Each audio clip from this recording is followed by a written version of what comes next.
साजिश रची, मुंबई वालों ने मिलकर है साजिश रची।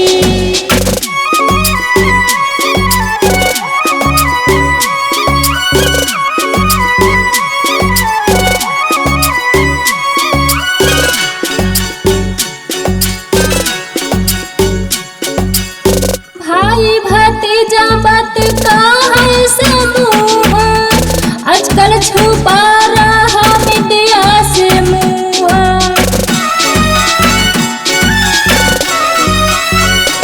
हाँ, भाई भतीजा बात का है समूह, आजकल छुपा रहा मीडिया से मुँह। सबने है मिलकर ये मर्डर करी, सबने है मिलकर ये मर्डर करी। मुंबई वालों ने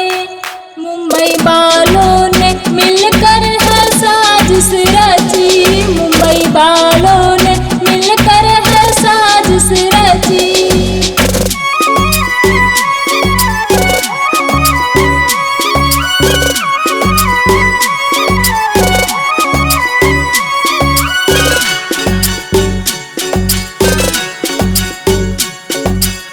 जांच